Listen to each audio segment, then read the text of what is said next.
رب اشرح لي صدري ويسر لي امري واحلل عقدة من لساني يفقهوا قولي اللهم ربنا الهمنا رشدنا واعذنا من شرور انفسنا اللهم ارنا الحق حقا وارزقنا اتباعه وارنا الباطل باطلا وارزقنا اجتنابه اللهم وفقنا لما تحب وترضى آمین یا رب العالمین. عن عمر بن الخطاب رضی اللہ عنہ قال بینما نحن عند رسول اللہ صلی اللہ علیہ وسلم ذات یوم اطلع علینا رجل شدید بیاض الثیاب شدید سواد الشعر لا يرى عليه اثر السفر ولا يعرفه منا احد حتى جلس الى النبي صلى الله عليه وسلم فاسند ركبتيه الى ركبتيه ووضع كفيه على فخذيه فقال الى آخر الحديث. یہ حدیث جو اب ہم پڑھنے چلے ہیں احادیث کے ذخیرے میں اس کو وہی مقام اور مرتبہ حاصل ہے جو قرآن مجید میں سورہ فاتحہ کو. سورہ فاتحہ کو آپ کو معلوم ہے کہ ام القرآن قرار دیا گیا، یعنی قرآن مجید کی جڑ، اساس، قرآن کا منبع، سرچشمہ، جو بھی آپ اس سے کہیں. جیسے کہ ایک گٹھلی میں پورا درخت ہے، اسی طرح سورہ فاتحہ میں پورا کا پورا قرآن مجید موجود ہے. وہی مرتبہ، وہی حیثیت، وہی مقام، وہی اہمیت اس حدیث جبرائیل کو حاصل ہے احادیث کے ذخیرے میں. ام السنہ بھی کہا گیا، ام الجوامع بھی کہا گیا اسے. یہ حدیث خاص طور پر اس اعتبار سے بڑی اہم ہے کہ ایک بہت ہی غیر معمولی واقعے کی تفصیل اس میں سامنے آ رہی ہے، جس کے بارے میں اس سے زیادہ ایک مرتبہ سے زیادہ واقع ہونے کا کوئی امکان نہیں. لیکن اس کی جو روایات آتی ہیں مختلف صحابہ سے، اس میں نہ صرف یہ کہ لفظی فرق ہے بلکہ ترتیب کا فرق بھی ہے. اس سے جو بات واضح ہوتی ہے وہ یہ ہے کہ حدیث رسول صلی اللہ علیہ وسلم قرآن مجید کی طرح لفظاً محفوظ نہیں ہے. ایک ہی واقعہ ہے، بعض دوسری چیزوں کے بارے میں تو امکان ہو سکتا ہے نا کہ حضور نے کسی وقت یہ فرمایا ہو، کسی وقت یہ فرمایا ہو، کسی صحابی سے آپ نے یہ الفاظ کہے ہوں، کسی سے یہ کہے ہوں، تو کوئی لفظی فرق اگر ہو تو اس کی توجیہ ہو سکتی ہے. لیکن ایک ہی واقعہ، نہایت غیر معمولی واقعہ. اور اس کی بعض روایتوں میں معلوم ہوتا ہے کہ حضور صلی اللہ علیہ وسلم کی حیات دنیاوی کے بالکل آخری دور کا یہ واقعہ. یہ تقریباً تمام شارحین حدیث جو ہیں ان کا اس پر اتفاق ہے. غیر معمولی ہونا اس کا جب ہم تفصیل پڑھیں گے تو واضح ہو جائے گا. لیکن اس کی روایت اب مختلف صحابہ فرما رہے ہیں. حضرت عمر فرما رہے ہیں، حضرت عبداللہ ابن عمر فرما رہے ہیں، حضرت ابن عباس فرما رہے ہیں، حضرت ابو ہریرہ فرما رہے ہیں رضی اللہ تعالی عنہم اجمعین. لیکن لفظاً فرق ہے، نہ صرف لفظی فرق ہے بلکہ ترتیب میں بھی فرق ہے. تو اس سے گویا کہ بہت ہی قطعی ثبوت ملتا ہے کہ بالمعنی تو حدیث محفوظ ہے، باللفظ نہیں. باللفظ تو قرآن مجید ہے کہ جو وربل ریویلیشن ہے ہمارے نزدیک وہی باللفظ ہے قرآن، اور اس کے الفاظ جو ہیں وہ اللہ تعالیٰ ہی کی طرف سے ہیں اور وہ محفوظ ہے. حدیث کے اندر یہ ہے کہ مفہوم معنی محفوظ ہے، لیکن لفظ جو ہے اس کے بارے میں ہم یقین کے ساتھ نہیں کہہ سکتے کہ بعین ہی اسی طریقے سے محفوظ ہے جیسے کہ قرآن مجید کے الفاظ. دوسری بات وہ نوٹ کیجئے جو میں نے پچھلی مرتبہ بھی آپ کو بتائی تھی کہ ایک ہے فقہائے صحابہ، ایک ہے فقرائے صحابہ، یا یہ کہ عام صحابہ. تو اگرچہ یہ جو واقعہ ہے اور یہ جو حدیث ہے اس کی جو روایت حضرت ابو ہریرہ سے ہے رضی اللہ تعالی عنہ، وہ متفق علیہ ہے، یعنی وہ امام مسلم رحمہ اللہ کے معیار پر بھی پوری اتر گئی سند کے اعتبار سے، اور امام بخاری رحمۃ اللہ علیہ کے معیار پر بھی پوری اتر گئی. دونوں نے اپنی صحیح میں جو روایت درج کی ہے اس واقعے کی وہ حضرت ابو ہریرہ سے، لیکن امت میں جو قبول عام حاصل ہوا ہے وہ حضرت عمر کی روایت ہے، حالانکہ حضرت عمر رضی اللہ تعالی عنہ کی روایت جو ہے وہ صحیح بخاری میں نہیں ہے۔ تو ویسے اب اس سے معلوم ہوا کہ سند کا رتبہ اپنی جگہ پر، سند کے اعتبار سے حضرت ابو ہریرہ کی روایت متفق علیہ ہونے کی نسبت سے قوی تر ہو گئی، لیکن راوی کے اعتبار سے حضرت عمر رضی اللہ تعالی عنہ چونکہ فقہائے صحابہ میں سے ہے لہذا ان کی روایت کو قبول عام حاصل ہوا ہے۔ تیسری بات یہ کہ مجھے نہیں معلوم جو آپ لوگوں کے پاس نسخہ ہے اس میں تصحیح ہو گئی ہے یا نہیں، میرے پاس اس کتاب کا جو پرانا جو ایک ایڈیشن ہے اس میں کئی غلطیاں ہیں کتابت کی۔ ایک تو اس روایت کے آخر میں لکھ دیا گیا تھا بخاری و مسلم، اگر اب بھی ہے تو بخاری کاٹ دیجئے وہاں سے۔ ویسے میں نے ان سے حافظ صاحب کو چند چیزیں نوٹ کرا دی تھی کہ درست کر دیں، تو اگر درست ہو گیا ہے تو اچھا ہے۔ یہ روایت جو ہم پڑھنے چلے ہیں یہ بخاری کی نہیں ہے، یہ صرف مسلم شریف کی روایت ہے اور حضرت عمر رضی اللہ تعالی عنہ سے مروی ہے۔ اس میں پہلے جو اس واقعے کی غیر معمولی نوعیت ہے پہلے اس کو سمجھنے کے لیے جو ابتدائی جملے میں نے ابھی پڑھے تھے ان کو آپ پہلے سمجھ لیجئے، پھر جو اس کا اصل مضمون ہے کہ اہمیت اصل میں ہے کس اعتبار سے وہ پھر اس کے بعد میں آپ کو بتاؤں گا۔ عن عمر بن الخطاب، یہ میں بتا چکا ہوں عن سے پہلے کیا محذوف ہے، رویا، روایت کیا گیا ہے خطاب کے بیٹے عمر سے رضی اللہ تعالی عنہ، عن عمر بن الخطاب۔ عمر پر زیر کیوں نہیں ہے؟ جی غیر منصرف ہے، ورنہ عن کے اثر سے تو عن عمر ہونا چاہیے تھا، لیکن نہیں، یہ غیر منصرف ہے۔ عن عمر بن الخطاب، خطاب کے بیٹے عمر سے روایت کیا گیا رضی اللہ عنہ۔ یہاں شاید ایزن بھی لکھا ہوا ہے، اور وہ ایزن صرف اس کتاب کی مناسبت سے ہے۔ کیوں لکھا گیا ہے کہ جیسے پہلی حدیث حضرت عمر سے روایت تھی ویسے ہی یہ حدیث بھی حضرت عمر سے ہے۔ یہ ایزن جو ہے صرف اس کتاب کی نسبت سے، کیونکہ پہلی روایت جو ہم نے پڑھی ہے اس کے راوی بھی حضرت عمر تھے، تو ایزن ایسے ہی ڈٹو گویا کہ جیسے وہ روایت حضرت عمر سے تھی یہ بھی حضرت عمر سے۔ بینما نحنو، جلوسن کا لفظ تو نہیں ہے آگے، یہ غلط ہے، اسے کاٹ دیجیے۔ بینما نحنو عند رسول اللہ، بینما اسی اثنا میں کہ ہم تھے اللہ کے رسول کے پاس۔ جلوس کا لفظ جو ہے مانن تو صحیح ہے کہ ہم بیٹھے ہوئے تھے، لیکن روایت میں نہیں ہے یہ لفظ، کسی اور روایت سے غالباً لے لیا گیا ہے۔ بینما نحن عند رسول اللہ صلی اللہ علیہ وسلم، اسی اثنا میں کہ ہم بیٹھے ہوئے تھے اللہ کے رسول صلی اللہ علیہ وسلم کے پاس، ذات یومن، ایک دن، کسی دن، اطلع علینا، کہ اچانک نمودار ہوا ہم پر، طلع جیسے کہ سورج طلوع ہوتا ہے ایک دم سامنے آ جاتا ہے، تو اطلع علینا، طلع کیوں کہا گیا ہے؟ ظاہر بات ہے کوئی شخص آ رہا ہے چل کر تو رفتہ رفتہ گویا کہ سامنے واضح ہوتی ہے اس کی شکل، جیسے کہ سورج رفتہ رفتہ نکلتا ہے۔ اطلع علینا رجل، ایک شخص، ایک مرد، شدید و بیاض الثیاب، کپڑوں کی سفیدی کا سخت، یعنی جس کے کپڑے نہایت سخت سفید تھے، بہت صاف سفید، سفید براق ہم اردو کے محاورے میں کہیں گے، جس کے کپڑے سفید براق تھے۔ شدید و سواد الشعر، اسی طریقے سے یہ ڈبل مرکب اضافی ہے، بالوں کی سیاہی کا بھی سخت، یعنی جس کے بال بھی خوب چمکیلے سیاہ رنگ کے تھے۔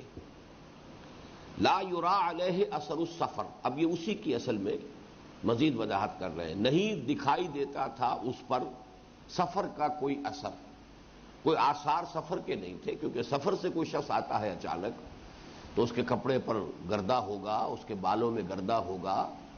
یہ شدید و بیاض الثیاب اور شدید و سواد الشعر، اس سے جو بات کہنی مقصود تھی مزید اس کو واضح کیا کہ اس پر سفر کے کوئی آثار نہیں تھے کہ اچانک سفر سے چلا آ رہا ہو، ولا یعرفہ منا احد، اور ہم میں سے کوئی اسے پہچانتا بھی نہیں تھا.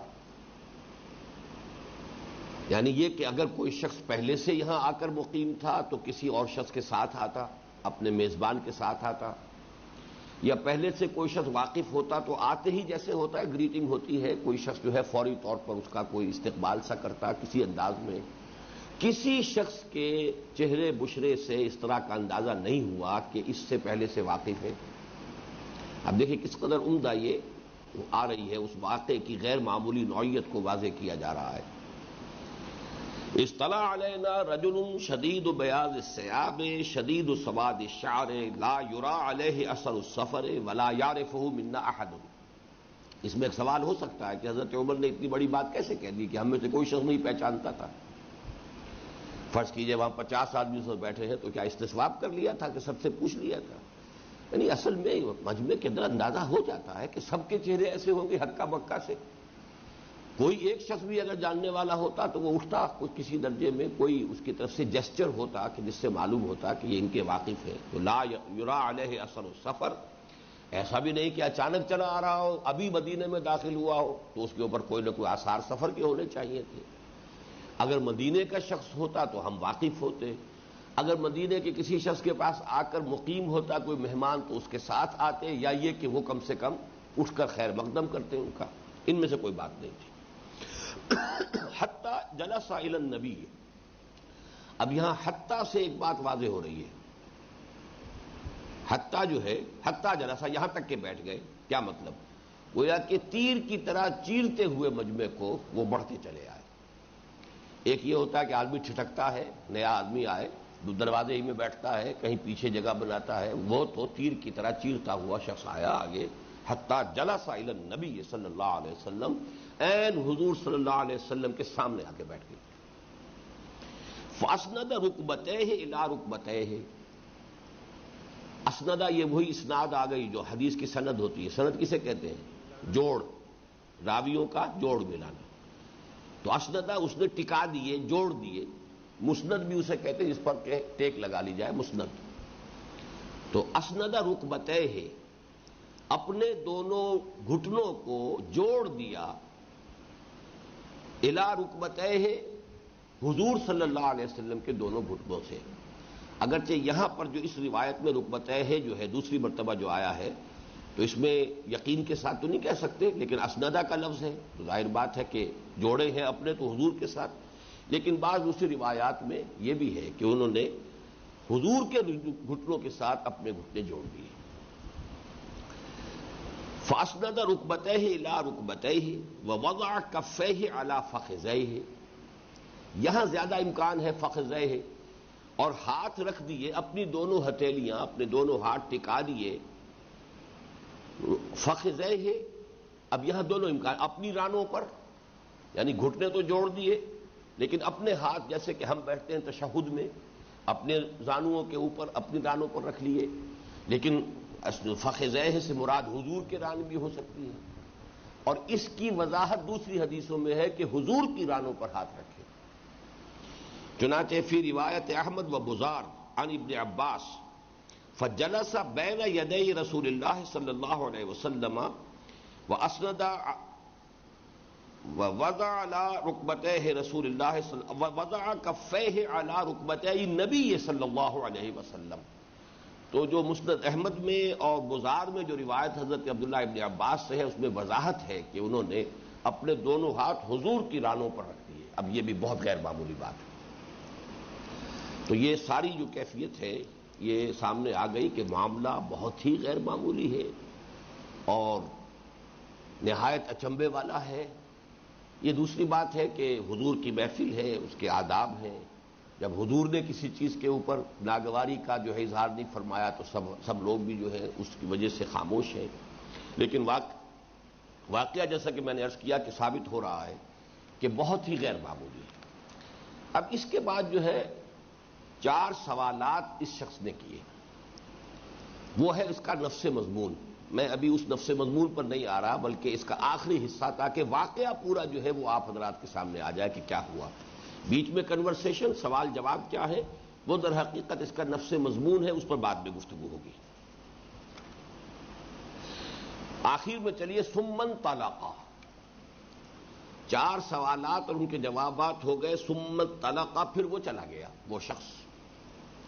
4 سوالات کیے، حضور نے جوابات دیے، پھر وہ چلا گیا. فلبس ملیا لکھا ہے یا لبستو لکھا ہے؟ جی لبس غلط ہے، فلبستو ملیا. تو میں حیران سا رہا، منتظر سا رہا. ایسا معلوم ہوتا ہے کہ حضرت عمر تو فوراً ہی اس مجلس سے روانہ ہو گئے، اس لیے کہ بعض دوسری روایتوں میں جو بات آتی ہے اس سے معلوم ہوتا ہے کہ کچھ اور واقعہ بھی اس کے بعد ہوا.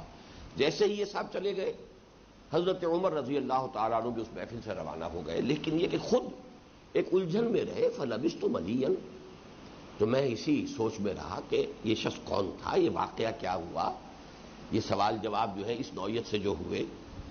فلبثت ملیا ثم قال لی، اور ایک دوسری روایت میں یہ کہ 3 دن کے بعد.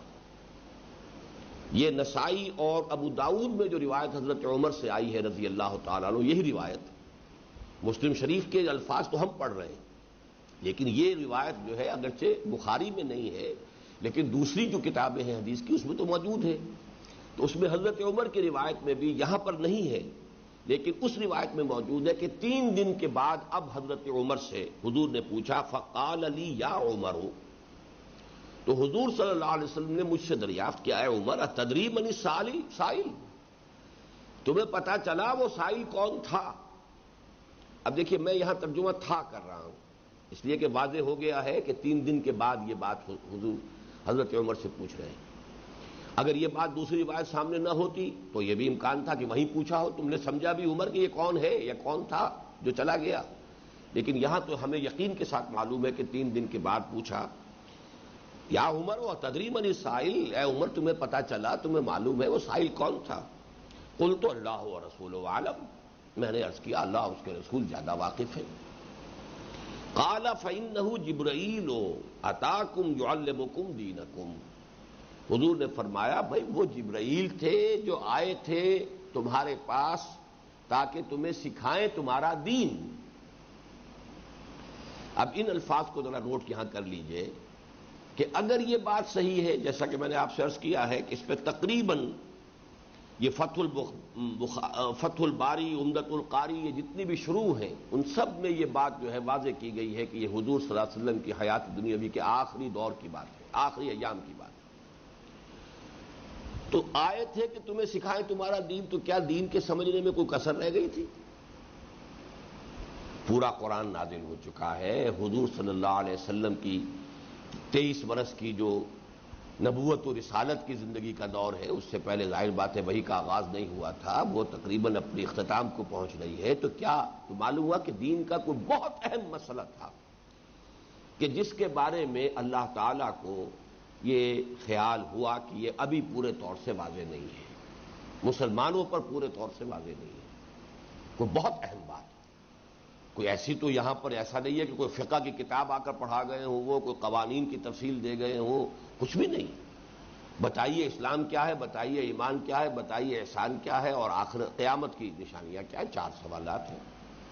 تو اس میں یہ کہ کون سا بڑا مسئلہ ہے یہ ابھی سوالیہ نشان اپنے ذہن میں لگا لیجئے. ان الفاظ کے حوالے سے قال فإنه جبرائیل اتاکم یعلمکم دینکم.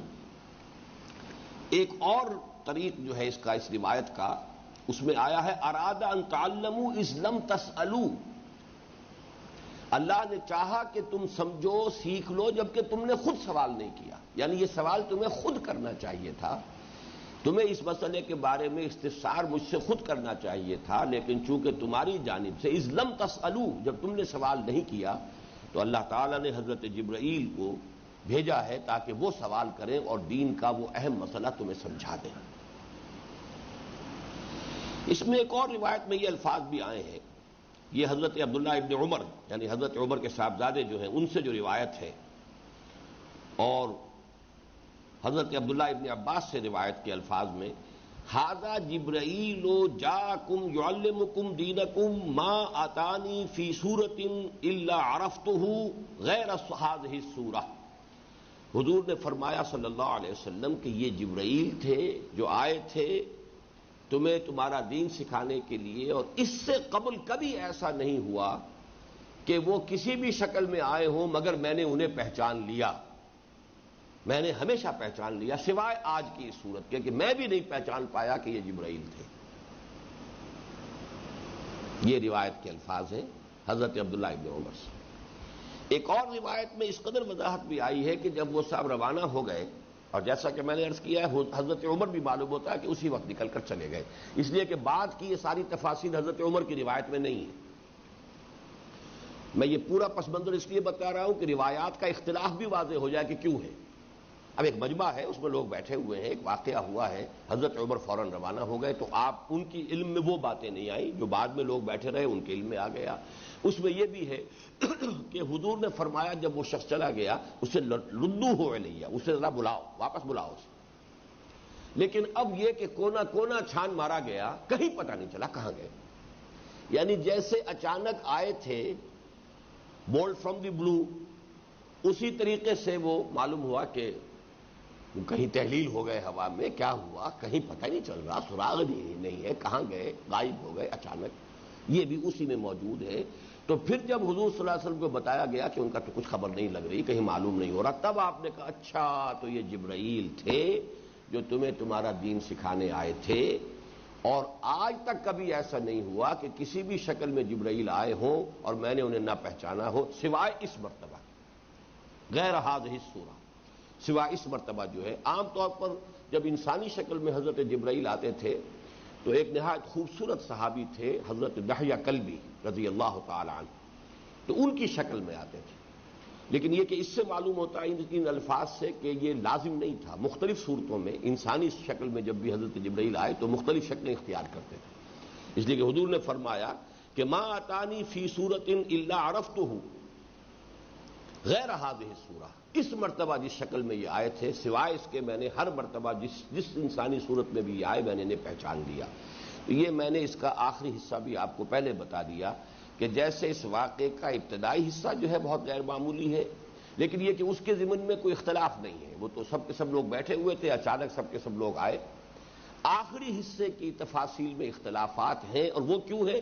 اس لیے کہ واقعے کے بعد بالکل فطری طور پر ہے کہ حضرت عمر جو ہے معلوم ہوتا ہے فوراً چلے گئے. کچھ صحابہ بیٹھے رہے، ان کے سامنے یہ صورت بھی آئی کہ حضور نے فرمایا ذرا بلانا واپس، ذرا اس کو آواز دینا، بلانا. اب جب وہ واپس تلاش کیا گیا کہ معلوم ہوا وہ تو کہیں نظر ہی نہیں آ رہے، تو ظاہر بات ہے کہ کوئی ہیلی کاپٹر تو کہیں کھڑا نہیں تھا کہ وہ وہاں سیدھے اڑ گئے ہو. تو اس سے پھر اندازہ ہوا، حضور نے فرمایا کہ اچھا یہ تو حضرت جبرائیل تھے جو آئے تھے تمہیں تمہارا دین سکھانے، اذ لم تسلو، جبکہ تم نے ان باتوں کے بارے میں سوال نہیں کیا، اس کی تمہیں حقیقت بتانے آئے تھے. اب یہ کہ اس کے اندر آئیے کہ وہ سوالات کیا تھے اور اس میں اصل مسئلہ کیا ہے. اصل مسئلہ جو ہے میرے نزدیک دین کی 3 بنیادی اصطلاحات کی وضاحت ہے، اور اس میں بھی اصل جو ہے اہمیت وہ صرف اسلام اور ایمان کے درمیان فرق. اس کی وجہ کیا ہے؟ آپ کو یاد ہوگا جو سب سے پہلا ہم نے مضمون پڑھا تھا دعوت رجوع القرآن والی کتاب سے، کہ ایمان اور اسلام ان دونوں کے مابین فرق کیا ہے. اسلام کی بنیاد پر ایک معاشرہ قائم ہوتا ہے، دنیا کا سارا نظام اسلام پر ہے، ایمان پر نہیں ہے. اس لیے کہ ایمان ایک مخفی حقیقت ہے، یہ کسی کے دل میں ہے یا نہیں ہے یہ ہم دنیا میں فیصلہ نہیں کر سکتے. حضور کر سکتے تھے، اس لیے کہ حضور کو علم جو ہے وہ وحی کے ذریعے سے حاصل ہوتا تھا. کوئی شخص منافق ہے یا مومن ہے، حضور کو اس کے بارے میں کہنے کا اختیار حاصل تھا. ویسے بھی یہ کہ ایک تو آپ کو وحی کے ذریعے سے علم حاصل ہوتا تھا، دوسرے یہ کہ جو آپ کو اللہ نے بصیرت دی تھی، اس لیے کہ آپ نے تو فرمایا ہے کہ میں اپنی پشت پر بھی اس سے بھی دیکھتا ہوں. یہ آپ کے اپنے الفاظ ہیں. تو جو خواص ہیں نبوت کے ہم ان کو عام آدمیوں کے اوپر قیاس نہیں کر سکتے، لہذا ان کا معاملہ تو نوعیت کے اعتبار سے مختلف ہوا. لیکن یہ کہ بہرحال دنیا میں کسی اور شخص کو یہ فیصلہ کرنے کا حق حاصل نہیں ہے کہ کوئی شخص مومن ہے یا نہیں ہے. سارا فیصلہ ہوگا اس کا کہ مسلم ہے یا نہیں، مسلمان ہے یا نہیں. مسلمان اگر ہے تو پھر در حقیقت اسے مسلمان معاشرے کے اندر تمام حقوق حاصل ہیں جو مسلمان کے ہیں، چاہے وہ فاسق ہو، فاجر ہو، چاہے متقی ہو، تہجد گزار ہو، چاہے وہ 5 وقتہ نماز بھی ٹھیک طور سے نہ پڑھتا ہو، کوئی فرق واقع نہیں ہوتا، وہ مسلمان معاشرے کا ایک فرد ہوگا، اسلامی ریاست کا ایک شہری ہوگا، اس کے حقوق برابر ہیں۔ لیکن یہ کہ ایمان بالکل دوسری شے ہے۔ ایمان قلبی یقین کا نام ہے، اور ایمان پر فیصلے ہوں گے قیامت کے دن۔ وہاں یہ نہیں دیکھا جائے گا کہ دنیا میں یہ شخص جو ہے اسلامی ریاست کا شہری سمجھا جاتا تھا یا نہیں سمجھا جاتا تھا، یہ مسلمانوں کا کوئی بہت بڑا قائد تھا، بڑا لیڈر تھا، بہت بڑا جو ہے پیشوا تھا، مرشد تھا، کیا تھا، کچھ بھی ہوا کرے، وہاں تو سارے فیصلے ہوں گے ایمان پر، کہ اگر دل میں ایمان ہے تو معاملہ علیحدہ ہے، دل میں ایمان نہیں ہے تو چاہے تقوی کا کتنا ہی لبادہ اوڑھ رکھا ہو، چاہے دینداری کے کتنے ہی اپنے اوپر جو ہے وہ لباس اس نے کسی شخص نے جو ہے وہ اوڑھ لیے ہو، لیکن یہ کہ بہرحال اللہ تعالیٰ کے ہاں فیصلے قیامت کے دن ایمان کی بنیاد پر، دنیا میں تمام تر فیصلہ اسلام کی بنیاد پر۔ اور یہ اصل میں بہت ہی فنڈامنٹل بات ہے۔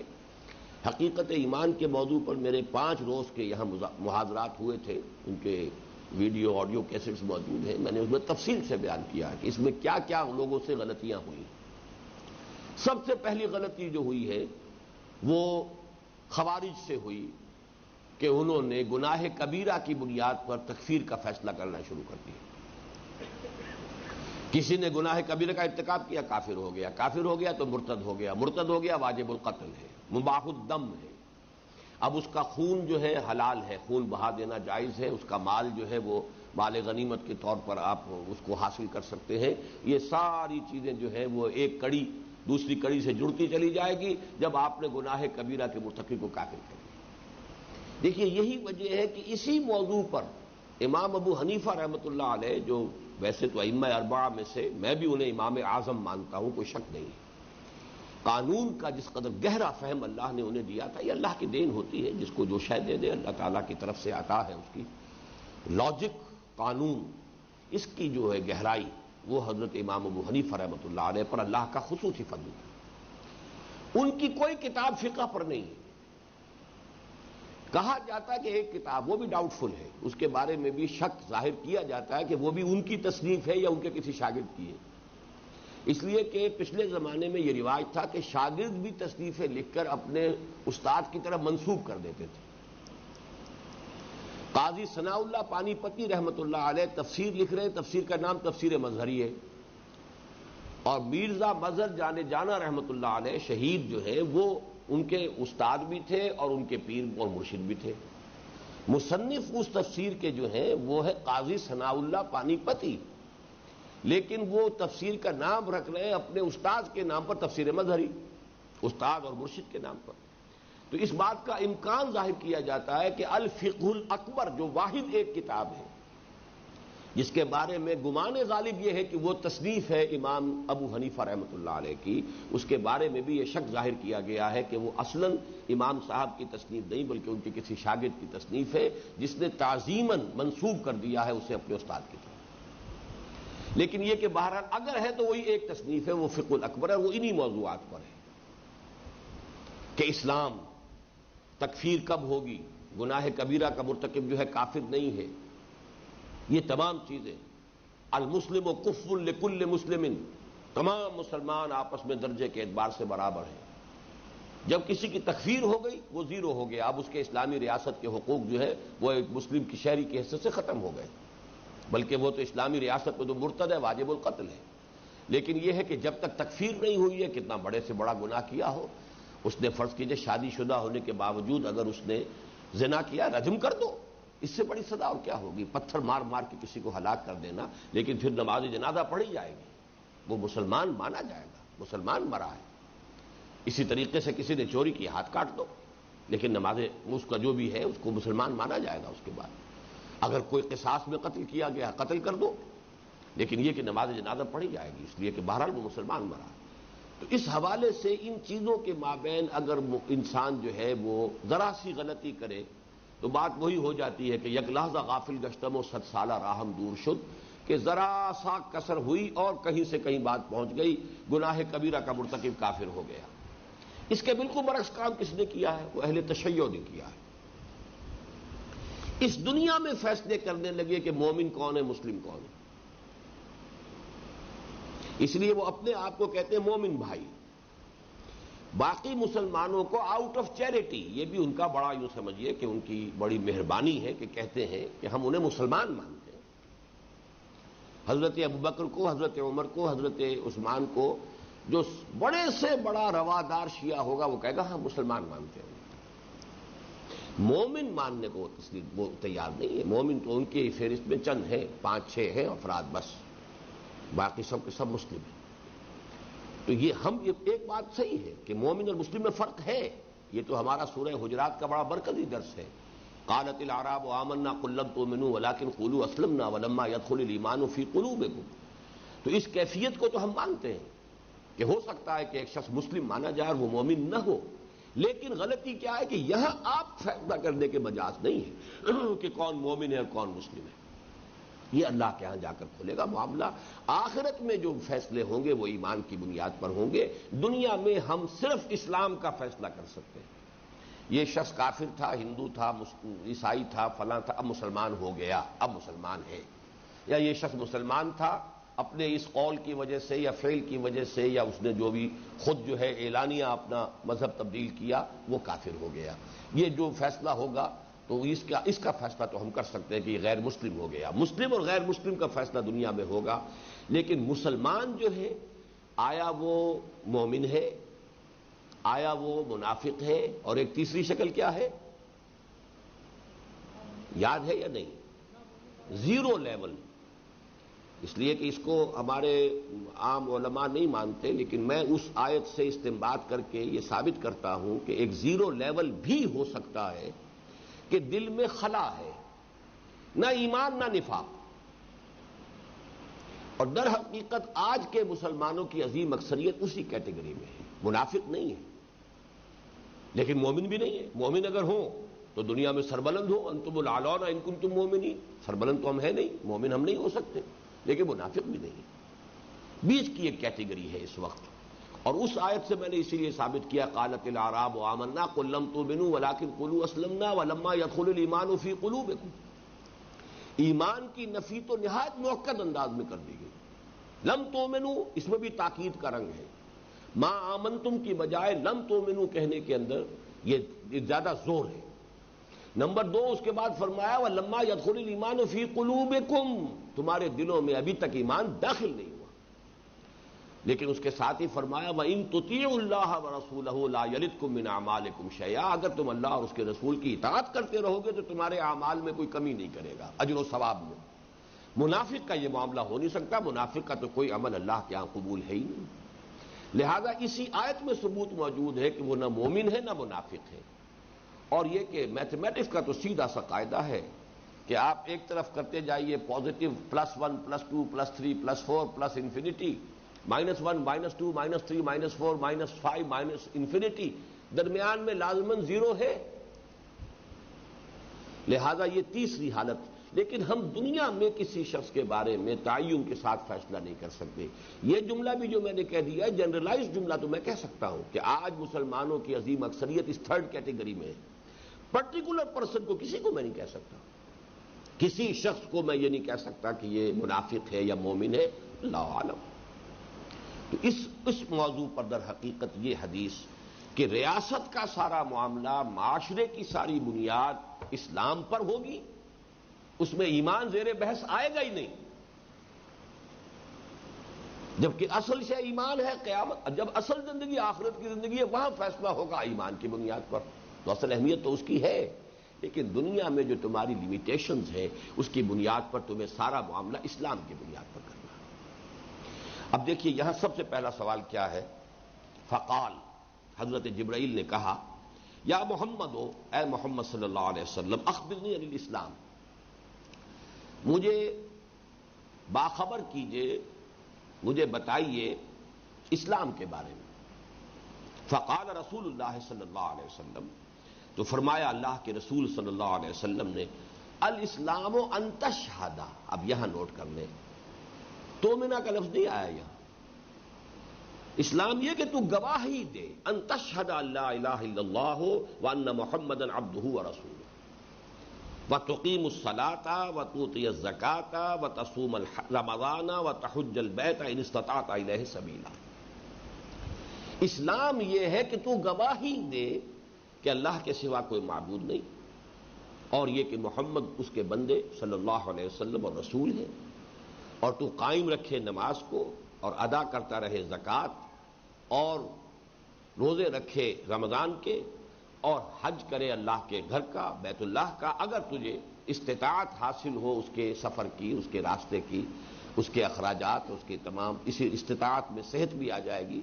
ایک شخص جو ہے صحت کے اعتبار سے بھی ایسا ہو کہ حج کی سختیوں کو برداشت کر سکتا ہو، بیمار نہ ہو، بہت ضعیف نہ ہو، اسی طریقے سے اس کے پاس خرچ بھی موجود ہو، تو اگر ہے تو تمہارے اوپر فرض وہ بھی ہے۔ یہ ہے اسلام۔ اس میں لفظ ایمان خارج کر دیا، گویا کہ بائیفرکیٹ کر دیا۔ اسلام یہ ہے، ارکان اسلام صرف یہ ہے۔ اور اسی کے اندر اب ذرا اگلی حدیث بھی آپ پڑھ لیجئے تاکہ اس کو ہم علیحدہ سے پڑھنے کی ضرورت نہ ہو۔ حدیث نمبر 3، عن عبداللہ ابن عمر رضی اللہ عنہما، حضرت عبداللہ ابن عمر سے روایت ہے، یہ حضرت عمر کے صاحبزادے اب روایت کر رہے ہیں، رضی اللہ تعالی عنہما۔ عنہما کیوں آیا؟ اس لیے کہ باپ بیٹا دونوں صحابی ہیں، تو اس میں تسنیہ کی ضمیر آئی۔ قال سمعت رسول اللہ صلی اللہ علیہ وسلم یقول، انہوں نے فرمایا کہ میں نے خود سنا۔ ان الفاظ کی اہمیت میں واضح کر چکا ہوں پچھلے درس میں کہ اگر صرف عن آ جاتا، عن رسول اللہ صلی اللہ علیہ وسلم، تو اس سے یہ لازم نہیں آتا کہ خود اس راوی نے یہ الفاظ حضور سے براہ راست سنے ہوں، لیکن جہاں الفاظ سمعت، تو میں نے خود سنا اللہ کے رسول صلی اللہ علیہ وسلم کو فرماتے ہوئے، بنی الاسلام علی خمس، اسلام کی عمارت 5 چیزوں پر تعمیر کی گئی ہے، 5 بنیادوں پر قائم ہے۔ بنا عمارت کو کہتے ہیں، بنیا، بنایا گیا ہے، تعمیر کیا گیا ہے اسلام 5 چیزوں پر: شہادت اللہ الہ الا اللہ وان محمد رسول اللہ، و اقام الصلاۃ و ایتاء الزکوٰۃ و حج البیت و صوم رمضان۔ وہی 5 ارکان اسلام، کلمہ شہادت، نماز، روزہ، حج اور زکوٰۃ، یہ ارکان اسلام ہے۔ اسلام کا سارا دار و مدار، اسلام کا سارا معاملہ ان چیزوں سے ہوگا۔ اب اگلا سوال لیجیے۔ قال صدقت، حضرت جبرائیل نے اس پر فرمایا آپ نے صحیح کہا۔ فعجبنا له يسأله ويصدقه، اب یہ حضرت عمر فرما رہے ہیں، ہمیں بڑا تعجب ہوا کہ یہ سوال بھی کر رہے ہیں اور تصدیق کر رہے ہیں۔ یعنی کیا ہے اس کے اندر تعجب کی بات؟ کیا ہے کہ یہ انداز تو استاد کا ہوتا ہے، شاگرد کا تو نہیں ہوتا، سائل کا تو یہ انداز نہیں ہوتا، استاد کا ہوتا ہے۔ استاد سوال کرتا ہے، ٹھیک کہا، تمہارا جواب صحیح ہے۔ یہ جو انداز ہے، فعجبنا لہ یسألہ ویصدقہ، یہ سوال بھی کر رہا ہے یہ شخص اور تصدیق کر رہا ہے، جیسے کہ پہلے سے اسے تو معلوم تھا ہی۔ یہ تو در حقیقت یا تو امتحاناً اس سوال کر رہا ہے، یا یہ کہ بہرحال دوسرا امکان جو ہمیں معلوم ہے، جیسا کہ بعد میں ہم نے آخری حصہ پڑھ لیا ہے کہ اصل میں یہ تو لوگوں کو واضح کرنے کے لیے سوال جو ہے کیا گیا تاکہ حضور جواب دیں اور لوگوں پر بات واضح ہو جائے۔ قال فاخبرنی عن الایمان،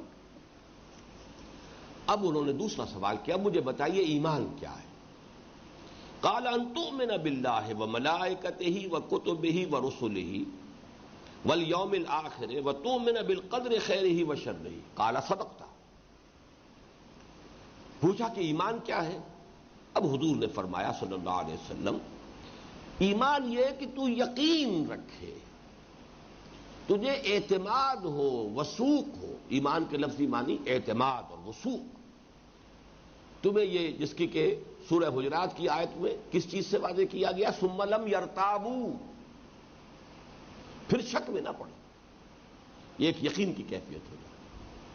یا ایھا الذین آمنوا آمنوا باللہ ورسولہ والکتاب الذی نزل علی رسولہ والکتاب الذی انزل من قبل، اے ایمان والو ایمان لاؤ اللہ پر اور اس کے رسول پر۔ تو بالکل اسی طریقے سے وہ یقین قلبی والا ایمان، ولما يدخل الایمان فی قلوبکم والی بات نہ ہو، بلکہ اسی سورہ حجرات میں وہ بھی ہے وزینہ فی قلوبکم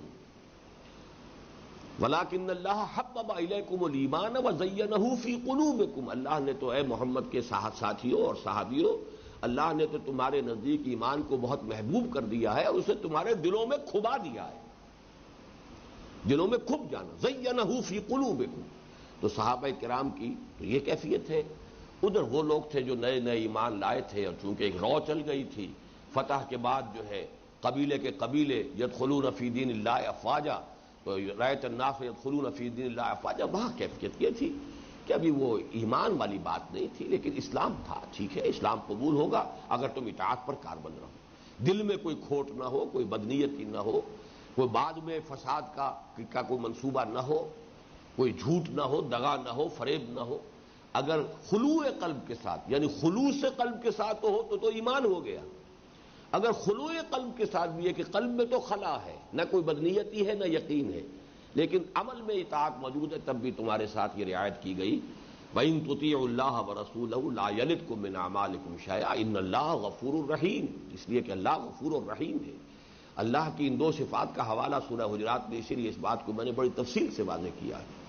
وہ اہم ترین آیات میں سے قرآن مجید کی، بلکہ مقامات کہنا چاہیے کہ پہلی آیت جو ہے نمبر 14 اس میں ایمان اور اسلام کو علیحدہ کیا گیا، اگلی آیت میں مومن کی ڈیفینیشن دی گئی۔ یہاں اس میں یہ کیا گیا ہے کہ اس ایمان کی ڈیفینیشن کو پھر دو حصوں میں سپلٹ کر دیا گیا، اور وہ جو جس کو کہ سورہ حجرات میں کہا گیا ہے وَتُجَاهِدَ فِي سَبِيلِ اللَّهِ انما المؤمنون الذين آمنوا بالله ورسوله ثم لم يرتابوا وجاهدوا باموالهم وانفسهم في سبيل الله، اس کا ذکر جو ہے اگلے سوال میں آ جائے گا، وہ میں بعد میں عرض کروں گا۔ لیکن یہاں اصل میں صرف سپلٹ کیا گیا ہے ایمان اور اسلام کو، کہ ایمان جو ہے وہ ہے یقین، ان تؤمن باللہ وملائکتہ وکتبہ ورسلہ، کہ تم ایمان رکھو، یقین رکھو وثوق کے ساتھ، اعتماد کے ساتھ اللہ پر اور اس کے فرشتوں پر اور اس کی کتابوں پر اور اس کے رسولوں پر اور یوم آخر پر، وتؤمن بالقدر خیرہ وشرہ، اور یہ کہ تم یقین رکھو قدر پر، اس کے خیر پر بھی اس کے شر پر بھی۔ یہ جو ہے جو آیا ہے معاملہ، یہ کچھ آپ کے ذہن میں ہے کہ کہیں ہم نے اس کو پڑھا ہے یا نہیں؟ آپ کے منتخب نصاب میں کہیں یہ مسئلہ زیر بحث آیا یا نہیں؟ جی، سورہ تغابن میں یہ مسائل آ جاتے ہیں۔ ویسے یہ کہ جو تنظیم اسلامی کا تعارف نامی جو کتابچہ ہے، اس میں ہم نے جو اپنے عقائد لکھے ہیں، ایمانیات کی جو بحث کی ہے، اور یہی فرق ہے جماعت اسلامی کا جو دستور اولین بنا تھا اس میں اور ہمارے اس دستور میں، کہ جماعت اسلامی کے دستور میں صرف کلمہ شہادت اور اس کے مضمرات کو تو خوب کھول کر بیان کیا گیا، اور وہ میں نے وہاں سے لیے ہیں اور اپنے اس کتاب میں لکھ دیا ہے کہ وہاں سے لیے ہیں، اگرچہ چند چیزوں کا اس میں اضافہ کیا ہے، لیکن بنیادی سٹرکچر وہی ہے جو جماعت اسلامی کے دستور میں مضمرات بیان کیے گئے کہ لا الہ الا اللہ کہنے کے یہ نتائج ہے اور محمد الرسول اللہ کو ماننے کے یہ نتائج ہے۔ لیکن یہ کہ ایمان کی بحث سے وہ خالی ہے جماعت اسلامی کا پورا دستور، ہم نے اس کو شامل کیا، تو اس میں تقدیر کی بحث جو ہے اس پر بھی میں اسی لیے تفصیل سے وہاں پر، تفصیل تو نہیں کہنا چاہیے لیکن وضاحت کے ساتھ میں نے بحث کی ہے کہ در حقیقت ایمان بالقدر اللہ تعالی کی دو صفات پر ایمان کا نام ہے، اور وہ دو صفات کون سی ہیں جو سب سے زیادہ کثرت کے ساتھ آئی؟ هو علی کل شیء قدیر هو بکل شیء علیم۔ یہ جو لفظ کل آتا ہے، اور یہ سورہ حدید جب آپ پڑھیں گے کہ اس میں، اور دروس تو میرے سنے ہی ہوں گے کہ یہ گویا کہ صفات باری تعالیٰ کے ضمن میں ہماری آخری پناہ گاہ ہے، ہم تصور نہیں کر سکتے وہ کتنا قادر ہے، کتنا قادر ہے، ہماری ذہن میں کہاں آئے گا؟ سنار کی ترازو میں تو تولے ماشے تول سکتے، ٹنوں کو تو نہیں تولا جا سکتا، ہماری تو یہ وہ سنار والی ترازو ہے، اس میں اللہ کی قدرت کتنی ہے اس کا اندازہ نہیں ہو سکتا، اللہ کا علم کتنا ہے اس کا اندازہ نہیں ہو سکتا، لہذا بس کل۔ لیکن آپ نے دیکھا ہوگا کہ یہی دو صفات تکرار کے ساتھ آتی ہیں، ہوا بکل شیء علیم۔ سورہ تغابن ہی میں اللہ تعالیٰ کی صفت علم ایک آیت میں 3 مرتبہ 3 مختلف ڈائمنشنز کے ساتھ آئی ہے۔ آیت نمبر 4 یاد ہے، یعلم ما فی السماوات والارض ویعلم ما تسرون وما تعلنون واللہ علیم بذات الصدور۔ وہ جانتا ہے جو کچھ کے آسمانوں میں ہے اور زمین میں ہے، وہ جانتا ہے جو کچھ کے تم ظاہر کرتے اور چھپاتے ہو، اور وہ جانتا ہے جو کچھ کے لوگوں کے سینوں کے اندر دفن ہے۔ اور اس تیسری بات میں پتہ نہیں آپ کو یاد ہے کہ نہیں کہ میں نے اس کی وضاحت کی ہے کہ بہت عرصے تک یہ مجھ پر نہیں کھلی تھی اور بہت سے لوگوں پر نہیں کھلی ہے کہ تیسری بات سے مراد کیا ہے. اللہ جانتا ہے جو تم ظاہر کرتے ہو جو تم چھپاتے ہو. پھر اب یہ کہنے کی ضرورت کیا ہے کہ تمہارے سینے میں جو کچھ ہے اس کو بھی جانتا ہے. یہ ہے وہ سب کانشس مائنڈ جسے انسان خود بھی نہیں جانتا. ایک چیز تو وہ ہے جو میں جان بوجھ کر چھپا رہا ہوں، اس کو تو میں جانتا ہوں نا، کانشسلی بالارادہ چھپا رہا ہوں اسے. ایک وہ ہے کہ جو میرے اپنے سب کانشس میں ہے، تحت شعور میں ہے، جسے میں خود نہیں جانتا. چھپاؤں گا کیا؟ مجھے اس کا ادراک نہیں ہے، مجھے اس کا شعور نہیں ہے، لیکن it is lurking in the sub conscious level. اور وہ اللہ کے علم میں وہ بھی ہے جو کہ تمہارے تحت شعور میں ہے، اللہ اس کو بھی جانتا.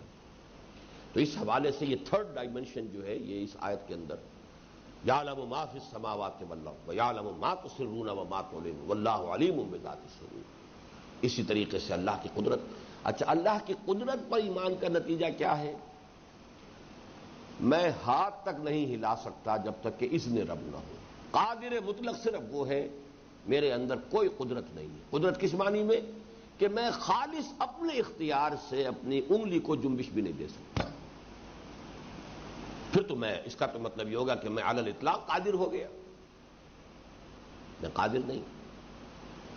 اذن رب کے بغیر پتا بھی نہیں ہلے گا. ہم کاسب اعمال ہیں، خالق اعمال اللہ ہے.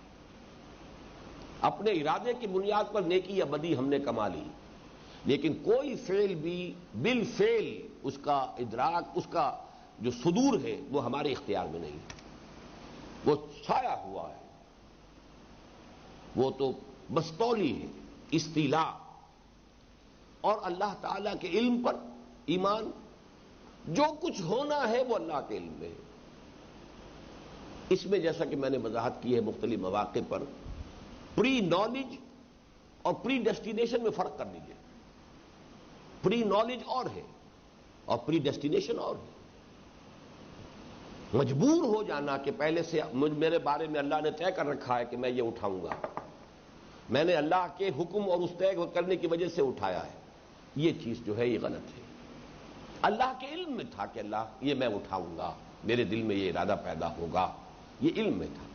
تو پری ڈیسٹینیشن اور پری نالج، جس کی مثال میں دیا کرتا ہوں کہ ایک بچے کے بارے میں سوچئے کہ آپ نے اس کے سامنے کھلونا ڈالا، آپ اندازہ کریں گے کہ یہ اس کی طرف لپکے گا، لیکن وہ آپ کے حکم کے تحت یا آپ کے اختیار سے نہیں بلکہ وہ اپنے اختیار سے لپک رہا ہے اس کی طرف. اگرچہ آپ اندازہ کر سکتے تھے کہ میں نے یہ چیز کے آگے ڈالی ہے تو یہ ضرور اس کی طرف متوجہ ہو جائے گا، لیکن آپ کا اندازہ صحیح بھی ہو سکتا ہے، غلط بھی ہو سکتا ہے. اللہ کا جو بھی پری نالج ہے وہ غلط نہیں ہے، غلط ہو سکتا نہیں ہے. بس یہ دو باتیں جو ہیں اگر ذہن کے اندر موجود ہو کہ پری ڈیسٹینیشن اور ہے، پری نالج اور ہے. پری نالج کی وجہ سے پری ڈیسٹینیشن جو ہے وہ لازماً ثابت نہیں ہوتی، تو پھر وہ جبر کا معاملہ ختم ہو جائے گا. اللہ کے علم میں ہے. اور یہ کہ میں خود اپنے اختیار سے اپنی انگلی کو، ہاتھ کو جنبش دینے کا اختیار بھی نہیں رکھتا اللہ تعالیٰ کے اذن کے بغیر. علی کل شیء قدیر بکل شیء علیم. ان دونوں چیزوں کو جان لیجئے.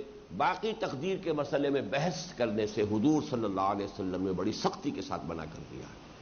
ایک مرتبہ تو آپ کے چہرے پر بہت ہی ناراضگی کے اور یعنی غضب کے آثار ظاہر ہو گئے تھے کہ کیا میں ان کاموں کے لیے بھیجا گیا ہوں جن باتوں کے بارے میں تم نے بحثیں شروع کر دی. اور بدقسمتی سے کچھ ہی عرصے کے بعد مسلمانوں میں یہی بحثیں پھر شروع ہو گئی. جب یونان کا فلسفہ آیا اور اس کے نتیجے میں پھر منطق اور فلسفہ اور اس کی جب مسلمانوں کے اندر اشاعت ہوئی تو پھر انہی مسائل کے اوپر بحثیں ہو گئی. یہیں سے اعتزال پیدا ہوا، معتزلہ کا فرقہ پیدا ہوا. بہرحال ایمان یہ ہے ان تؤمن باللہ وملائکتہ وکتبہ ورسلہ والیوم الآخر والقدر خیرہ وشرہ. خیرہ وشرہ مراد کیا ہے؟ جو شے بھی آ رہی ہے، ما اصاب من مصیبت الا باذن اللہ، کو بھلی آئی ہے یا بری آئی ہے، اور یہ بھلا برا ہونا بھی ہمارے اعتبار سے، ہمیں وہ اچھا لگا یا برا لگا. ہم نہیں طے کر سکتے کہ وہ واقعتاً اچھا ہے یا برا ہے. ہمارا احساس یہ ہے کہ یہ چیز جو مجھے ملی، دولت مل گئی، ہم خوش ہیں. کوئی سودا تھا اس کے اندر بڑا نفع ہو گیا، خوشی ہے. کیا پتا اس کے پیچھے کون سی مصیبت چلی آ رہی ہے. آج جو مجھے اس کا جو نفع حاصل ہو گیا ہے اس سے میرے طرز عمل میں پتہ نہیں کون سی غلطی ہو جائے، میرے اولاد میں پتہ نہیں کون سی برائی کے بیج آج اس نفع کی وجہ سے پڑ جائے. سو باتیں ہمیں نہیں معلوم. لیکن یہ کہ بہرحال جو بھی ہے، چاہے ہمیں کوئی خوشگوار چیز لگے، چاہے کوئی ناگوار ہو، کوئی ہمارے لیے باعث افسوس و رنج ہو، باعث مسرت طبعی ہو، ہے اللہ کے اذن سے، کوئی اور طاقت نہیں ہے۔ لا حول ولا قوت الا باللہ، کوئی اور قادر ہستی نہیں ہے، کسی اور کا ارادہ یہاں پر کار فرما نہیں ہے۔ جیسا کہ ہم پڑھ چکے ہیں، ابلیس بھی زیادہ سے زیادہ مزین کر سکتا ہے، دعوت دے سکتا ہے، برائی کی طرف رغبت دلا سکتا ہے، ہمیں مجبور نہیں کر سکتا۔ اور بڑے سے بڑا فرشتہ بھی اور بڑے سے بڑا رسول بھی صلی اللہ علیہ وسلم، ان کے بارے میں فرما دیا گیا وہ تمہیں خیر کے اوپر مجبور نہیں کر سکتے۔ انک لا تہدی من احببت ولکن اللہ یہدی من یشاء، لہذا اختیار تو در حقیقت اللہ نے جس کو دیا ہے وہ انسان خود مسئول ہے، اس کے پاس اختیار ہے، وہ ادھر جائے یا ادھر جائے، اما شاکرا و اما کفورا۔ باقی ساری قوتیں وہ ظاہری ہو مخفی ہو، وہ ترغیب اور تشویق کی ہو سکتی ہیں، ان میں کہیں جبر نہیں ہو سکتا، وہ آخری فیصلہ انسان کے اپنے ہاتھ میں۔ اب تیسرا سوال، قال فاخبرنی عن الاحسان۔ تیسرا سوال انہوں نے کیا، مجھے بتائیے احسان کیا ہے۔ اب یہ ہے اصل میں وہ اصطلاح ہمارے دین کی جو سب سے زیادہ مظلوم اصطلاح ہے۔ ایک اصطلاح نے کہ جو مجہول النسب ہے، میرے اس لفظ کو اچھی طرح نوٹ کر لیجئے، بعض تصوف والے حلقے جو ہیں بڑا احتجاج کرتے ہیں اس پر، لیکن میں پورے اصرار کے ساتھ، صاد والا اصرار جو ہے اس کے ساتھ میں یہ بات کہہ رہا ہوں کہ یہ مجہول النسب ہے۔ لفظ کہاں سے بنا ہے کچھ پتہ نہیں، اس لیے کہ اصل میں تو صوفی حضرات اس کو لانا چاہتے ہیں صفا سے، صفائے قلب، لیکن صفا سے کسی بھی نحوی اور صرفی قاعدے سے تصوف کا لفظ نہیں بنتا۔ یہ بنتا ہے تو صوف سے بنتا ہے، صوف کہتے ہیں اونٹ کو۔ تو ایک امکان یہ ہے کہ ابتدائی دور میں جو درویش جو تبع تابعین کے حلقے کے دور میں شروع ہو گئے تھے کہ جن کے اندر زہد کا غلبہ تھا، وہ پھر نرم لباس نہیں پہنتے تھے، اونی لباس، تاکہ جسم جو ہے اس کو وہ کاٹتا رہے، چبھتا رہے۔ تو وہ چونکہ ان کا شعار بن گیا تھا اونی لباس پہننے والے لوگ، تو اس سے وہ تصوف باب تفاعل، صوف سے تصوف بن گیا۔ لیکن یہ چونکہ کوئی اتنی بڑی بات نہیں بنتی، لہذا اس کو وہ تسلیم کرنے کو تیار نہیں۔ میری اپنی ذاتی جو رائے ہے وہ یہ ہے کہ یہ اصل میں صوفی، یہ اصل میں لفظ جو ہے یہ یونانی ہے، گریک، جس کو آپ انگریزی میں بہت سے الفاظ بنے، سوفسٹیکیشن، سوفسٹری، تھیوسوفی، فلسفی۔ تو صوفی جو ہے وہ محبت، کسی شے کی طرف رغبت اور کسی شے کے ساتھ میلان ہونا۔ فائلوسوفی، فائلوسوفی، فلسفی جس کو ہم اب کہہ دیتے ہیں، فائلوسوفی ہے وہ، فائلو لینگویج، تو در حقیقت منطق پر بنیاد ہے فلسفے کی۔ تو منطق سے دلچسپی اور شغف رکھنے والے لوگ فلسفی کہلائے، فلاسفرز۔ تھیوسوفی، تھیو کہتے ہیں مذہبی معاملات، مذہبی معاملات کے بارے میں دلچسپی رکھنے والے، غور و فکر کرنے والے، وہ تھیوسوفی کہلائے۔ تو یہ صوفی سے لفظ جو ہے یہ یونانی سے، اصل میں یونانی جو فلسفے اور منطق کا دور ہوا ہے، تب یہ ایک لفظ تصوف بن کر میری رائے میں یہ عالم اسلام میں رائج ہوا ہے۔ لیکن یہ کہ اس کا جو ظلم ہوا ہے وہ یہ ہے کہ تیسری اصطلاح ہی مسلمانوں کے ذہن سے خارج ہو گئی۔ احسان کے معنی کیا ہیں؟ اس کے صرف ایک معنی آج لوگوں کو معلوم ہو رہ گئے ہیں، اور وہ یہ ہے کہ کسی دوسرے پر احسان کرنا، جیسے کہ قرآن مجید میں بھی آیا ہے، احسن کما احسن اللہ الیک، جیسے اللہ نے تمہارے ساتھ بھلائی کی ہے، تمہیں دولت دی ہے۔ لوگ کہا کرتے تھے قارون سے، تم بھی لوگوں کے ساتھ بھلائی کرو، اپنی دولت سے ان کو نفع پہنچاؤ، فائدہ پہنچاؤ، لوگوں کی بہبود اور فلاح کے لیے دولت خرچ کرو، احسن کما احسن اللہ الیک۔ لیکن ایک احسان کے معنی کیا ہے؟ حسن پیدا کرنا، کسی بھی کام کو بطریق احسن ادا کرنے کی کوشش کرنا، یہ احسان ہے۔ ایک ہے کسی کام کو مارے باندھے کر دینا، کام تو کر دیا، اس میں اپنی دلی جذبہ شامل نہیں تھا، دلی رغبت شامل نہیں تھی، بہرحال ایک بوجھ آن پڑا تھا، وہ کسی نہ کسی طریقے سے اٹھا دیا، ایک یہ ہے۔ ایک یہ ہے کہ دلی رغبت کے ساتھ، دلی آمادگی کے ساتھ اپنی تمام توانائیاں، اپنی تمام صلاحیتیں اس میں کھپا دے آدمی، اور یوں سمجھیے کہ وہ خون جگر سے کسی چیز کو سینچ رہا ہو، یہ احسان ہے۔ اذا ذبحتم فاحسنوا الذبح، وَإِذَا قَتَلْتُمْ فَأَحْسِنُوا الْقَتْلَ، یہ حدیث ہے حضور کی، جب تم ذبح کرو تو اچھے طریقے سے ذبح کرو، چھری تیز ہونی چاہیے تاکہ جانور کو تکلیف نہ ہو، ایک ہی آپ نے اس کو کیا ہے اور اس کے ساتھ ہی وہ جو ہے اس کی رگیں کٹ گئی ہیں، اور یہ نہیں کہ آپ اس کے ساتھ کشتی کر رہے ہیں اور وہ آپ کی چھری جو ہے وہ بھی وہ کند ہے، تو اس کی وجہ سے اسے جو تکلیف اذیت ہو رہی ہے، تو اسی طریقے سے قتل کرنا ہے کسی کو۔ اگر فرض کیجئے کہ کوئی شخص قصاص میں قتل کیا جانا ہے تو آپ کو معلوم ہے یہ خود ایک بہت بڑا یعنی فن تھا جو جلاد کہلاتے تھے، کہ ایک ہی وار ہو اور صحیح جگہ پر لگے اور اس میں گردن کٹ کر علیحدہ ہو جائے، ورنہ یہ ہے کہ اس شخص کے لیے کتنی زیادہ کرب اور اذیت کی بات ہو سکتی ہے کہ میں چوٹ بھی کھاتا جاتا ہوں، قاتل سے بھی کہتا جاتا ہوں، توہین ہے دست و بازو کی وہ وار کے جو بھرپور نہیں، وار ہو تو بھرپور تو ہو، تاکہ وہ ایک وار کے اندر کام تو تمام ہو جائے آدمی کا، نہ یہ کہ وہ وار پڑی گیا کہیں اور، لگانا تھا یہاں لگ گیا کہیں اور، تو یہ کہ وہ صحیح نشانے کے اوپر گردن کے اوپر صحیح اس طور سے آئے کہ وہ ایک ہی وار کے اندر جو ہے گردن جو ہے جس کو سر قلم کرنا کہتے ہیں وہ قلم ہو جائے۔ یہ ہے اذا قتلتم فاحسنوا القتل واذا ذبحتم فاحسنوا الذبح۔ احسان کے معنی ہے جو کام آدمی کرے اس میں حسن پیدا کرے، خوبصورتی پیدا کرے، عمدگی پیدا کرے، اچھے سے اچھے انداز میں کرنے کی کوشش کرے، یہ احسان۔ تو اب یوں سمجھیے کہ ایک تو اسلام ہے، اس کے اوپر دوسری منزل ایمان ہے، تیسری منزل احسان ہے۔ اس دین میں اب حسن پیدا ہوگا، وہ حسن کس چیز سے پیدا ہوگا؟ اس کے اندر یہ لطافت، یہ دل فریبی، یہ کیسے پیدا ہوگی؟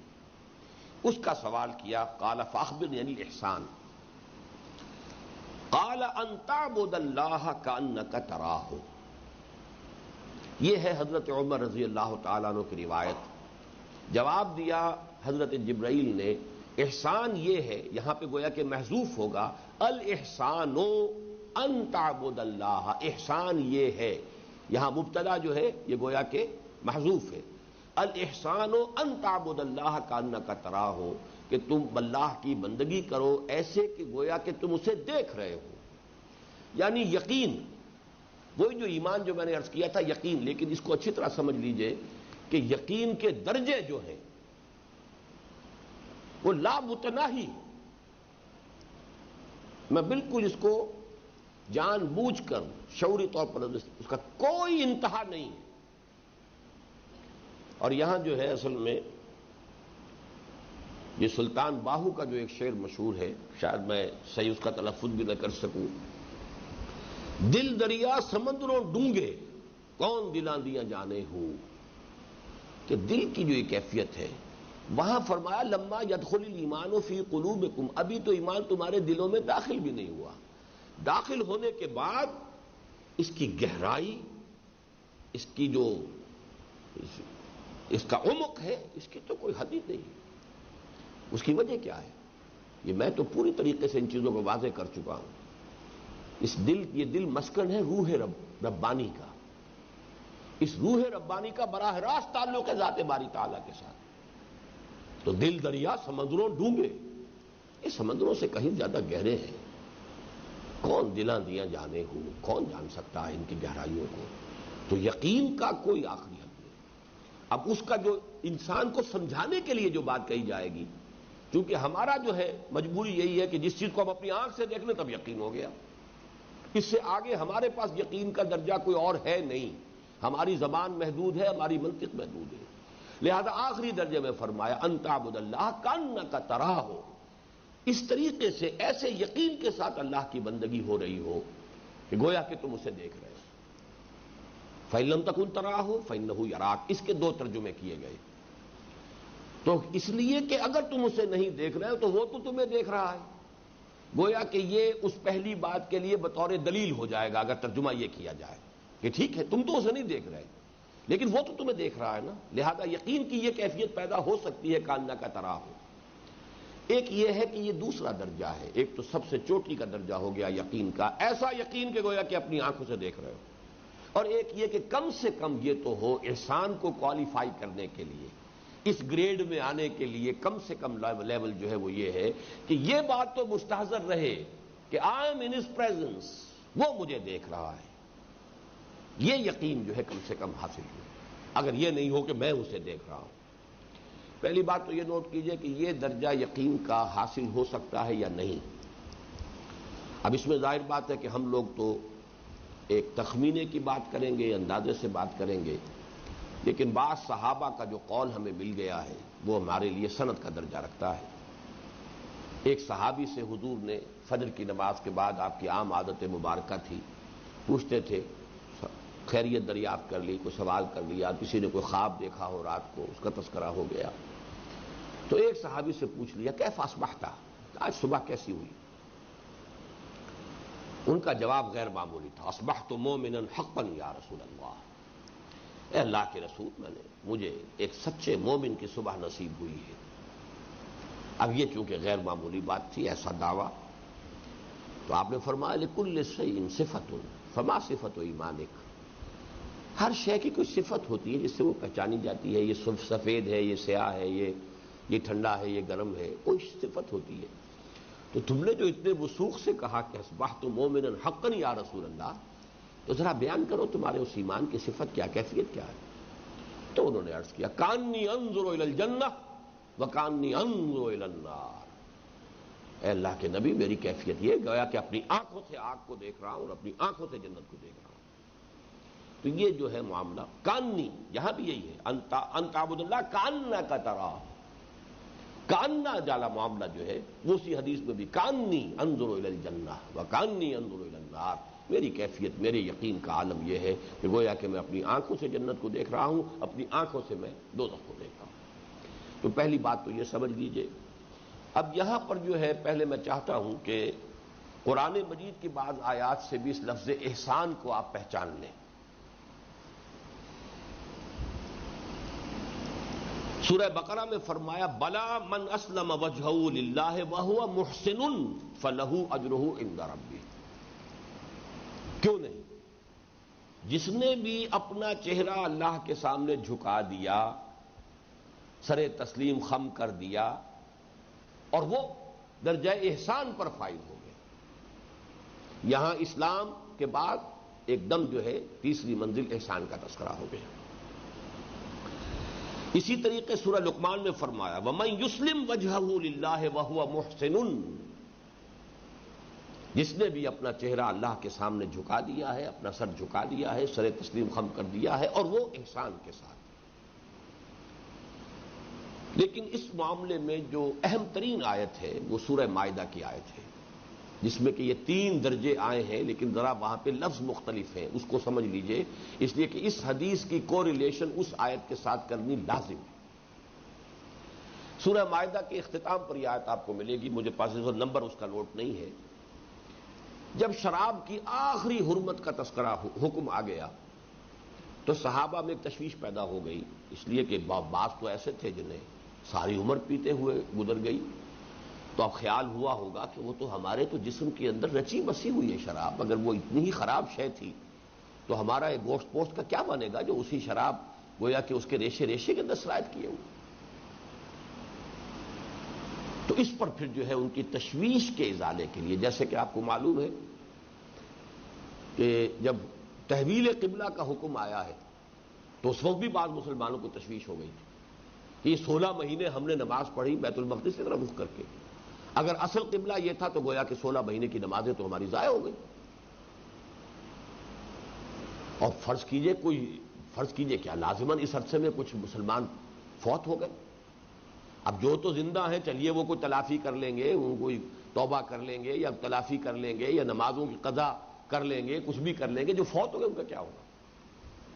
وہاں ان کی تشفی کے لیے پھر وہ آیات نازل ہوئی جو دوسرے پارے کے بالکل شروع میں ہے، وَمَا كَانَ اللَّهُ لِيُضِيعَ ایمانکم، اللہ تمہارے ایمان کو ضائع کرنے والا نہیں ہے۔ اس وقت یہ حکم تھا، تم نے اس حکم کی پیروی کی، وہ نمازیں درست ہیں، تمہارے حساب میں شمار ہوگی، اور اب یہ حکم ہے، اب ادھر رخ کر لو، بس یہ امتحان ہے۔ یہ تو اللہ تعالیٰ دیکھنا چاہتا ہے کون ہے کہ جو من یتبع الرسول ممن ینقلب علی عقبیہ، کون رسول کا اتباع کرتا ہے، کون اپنی ایڑیوں کے بل واپس چلا جاتا ہے۔ یہ امتحان ہے۔ پہلے مکے والوں کا امتحان ہو گیا تھا کہ مکے کی بجائے رخ جو ہے وہ کر رہے ہیں شمال کی طرف بیت المقدس کی طرف، اور مکے کی طرف جو ہے وہ پیٹھ ہو رہی ہے۔ اب جو یہاں کے مسلمان تھے جو یہود کے زیر اثر تھے یا یہودیوں میں سے جو مسلمان ہوا ہے اس کا امتحان ہو گیا کہ اب وہ بیت المقدس کی طرف اس کو پیچھ کر کے اور کعبے کی طرف رخ کر کے نماز پڑھنی پڑ رہی ہے. اللہ تعالیٰ امتحان لیتا ہے. اسی معنی میں پھر ان سے کہا گیا لیس علی الذین آمنوا وعملوا الصالحات جناح فیما طعموا.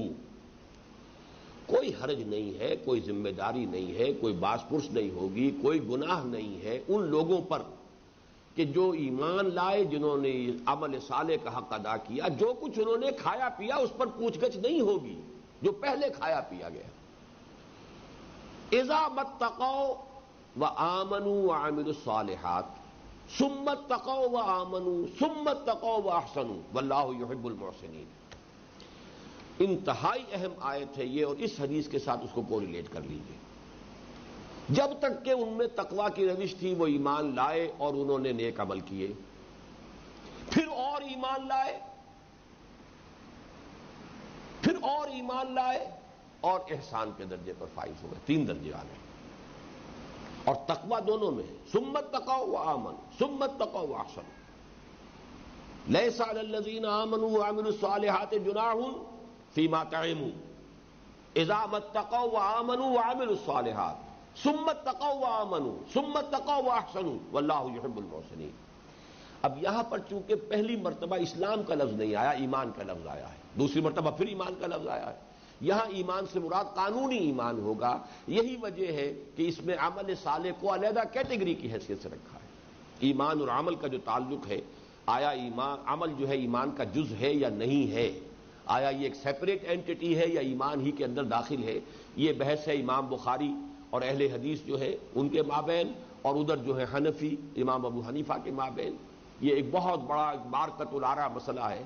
الحمدللہ کہ اس کو نہایت تشفی بخش انداز میں میں نے حل کیا ہے کہ وہ قانونی ایمان ہے جس کا نام اسلام ہے, اور اس درجے پر عمل علیحدہ ہے, ایمان علیحدہ ہے. لیکن یہ کہ جو حقیقی ایمان ہے, جو ایمان کہلانا چاہیے, اس میں تو ایمان عمل کے خود بخود شامل ہو جاتا ہے, عمل اس کے اندر داخل ہو جاتا ہے, وہ علیحدہ اینٹی نہیں رہتا بلکہ وہ جز بن جاتا ہے ایمان کا. اور اس کے لیے یہ آیت جو ہے سب سے بڑی دلیل ہے. لیس علی الذین آمنوا وعملوا الصالحات جناح فیما طعموا اذا اتقوا وآمنوا وعملوا الصالحات ثم اتقوا وآمنوا ثم اتقوا واحسنوا واللہ یحب المحسنین. یہ پھر محبوبیت خداوندی کا مرحلہ آ گیا. محسن جب ہو گیا انسان وہ تو اللہ تعالیٰ کا محبوب بن گیا. اللہ تعالیٰ محسنین سے تو محبت کرتا ہے. اب یہاں جو اصل بات نوٹ کرنے کی ہے, حضرت عمر کی اس روایت میں لفظ جو آیا ہے وہ آج مسلمانوں کے لیے بہت بڑے مغالطے کا سبب بن گیا ہے. ان تعبد اللہ, اس لیے کہ عام طور پر ذہنوں میں ہے نماز, روزہ, حج, زکوٰۃ, بس یہی عبادات ہیں. تو یہ تو سمجھ میں آ جاتا ہے ان کے, نماز ایسے خشوع و خضوع کے ساتھ پڑھی جا رہی ہو کہ گویا کہ انسان اللہ کے حضور میں کھڑا ہے, اس پر کپ کپی طاری ہو رہی ہے اور وہ اللہ کو دیکھ رہا ہے. یقیناً یہ بھی احسان کے اندر شامل ہو جائے گا. اگر زکوٰۃ دے رہا ہے تو جس کو دے رہا ہے اس کے اوپر کوئی روب نہیں جما رہا ہے, بلکہ خود اس کا احسان مان رہا ہے کہ میری ایک ذمہ داری جو ہے, آپ نے اس کو قبول کیا ہے تو میری ذمہ داری ادا ہو رہی ہے. یہ کیفیت جو ہے. روزہ رکھا ہے تو ایسا استحضار ہے کہ کہیں بھی کوئی کام بھی کسی درجے میں بھی شریعت کے خلاف مجھ سے صادر نہ ہو جائے, کہ کھانا پینا چھوڑ رکھا ہے اللہ کی رضا کے لیے تو اور کوئی کام جو ہے وہ اللہ کو ناراض کرنے والا مجھ سے نہ ہو جائے, اس درجے استحضار ہو, یہ یقیناً احسان ہے. لیکن چونکہ عبادت کا تصور محدود ہو گیا, لہذا اس حدیث کی روح سے احسان جو ہے وہ انہی چیزوں کے اندر محصور ہو کر رہ گیا. اس کا ازالہ کر لیجئے دوسری روایتوں سے.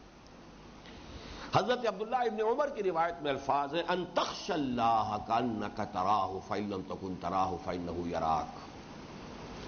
تمہارے اندر خشیت خداوندی اس درجے کی ہو جائے گویا کہ تم اسے اپنی آنکھوں سے دیکھ رہے ہو, اور اگر نہیں تو کم سے کم یہ تو ہو کہ وہ تمہیں دیکھ رہا ہے. اب وہاں تعبدہ کی بجائے ان تخش اللہ, اور اس سے بھی زیادہ جو واضح الفاظ ہیں وہ ہے حضرت ابن عباس رضی اللہ تعالی عنہما کی روایت میں ان تعمل للہ کانک تراہ فإن لم تکن تراہ فإنہ یراک. تم اللہ کے لیے جد و جہد کرو, محنت کرو, عمل کرو, اس یقین کے ساتھ گویا کہ تم اللہ کو دیکھ رہے ہو، اور اگر اللہ تمہیں نہیں دیکھ رہا ہے تو اگر تم اللہ کو نہیں دیکھ رہے ہو تو اللہ تو تمہیں دیکھ رہا ہے۔ یہاں تعمل للہ آ گیا، اور یہ تعمل للہ بالکل جہاد کے درجے میں لفظ پہنچ گیا۔ وجاہدوا باموالہم وانفسہم فی سبیل اللہ، اللہ کے لیے محنت، اللہ کے لیے جد و جہد، اللہ کے لیے بھاگ دوڑ، اللہ کے لیے مشقت، اللہ کے راستے میں اپنے آپ کو تھکانا، درماندہ کر دینا۔ ان تعمل للہ کانک تراہ وان لم تکن تراہ فانہ یراک۔ یہ جو دو الفاظ اس روایت کے اندر، عبداللہ ابن عمر رضی اللہ تعالی عنہما کی روایت میں ان تخشى اللہ کانک تراہ فان لم تکن تراہ فانہ یراک، عبداللہ ابن عباس رضی اللہ تعالی عنہما کی روایت میں ان تعمل للہ کانک تراہ فان لم تکن تراہ فانہ یراک۔ آپ ان تینوں الفاظ کو جمع کر لیجئے، دیکھیے مفہوم ایک ہی ہے، لیکن یہ کہ چونکہ لفظ عبادت ہمارے ہاں محدود ہو گیا، اس کا تصور اور اس کا جو بھی مفہوم جو ہے لوگوں کے ذہنوں میں، لہذا صرف لفظ تعبدہ کے اندر وہ مغالطہ ہو سکتا تھا۔ تعمل للہ، تخشى اللہ، خشیت اگر ہے تو ہر معاملے کے اندر ظاہر ہو جائے گی۔ اس طرح اللہ کے لیے بھاگ دوڑ، اللہ کے لیے محنت، اللہ کے لیے جان کھپانا، جان ماری کرنا، جان فشانی کرنا، سرفروشی کرنا، یہ سب آ گیا تعمل للہ کانک تراہ فان لم تکن تراہ فانہ یراک۔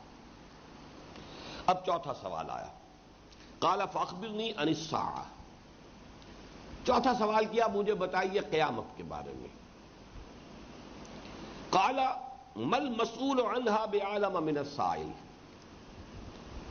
حضور نے جواب دیا جس سے پوچھا جا رہا ہے اس کے بارے میں وہ جاننے والے سے زیادہ جاننے والا، پوچھنے والے سے زیادہ جاننے والا نہیں ہے۔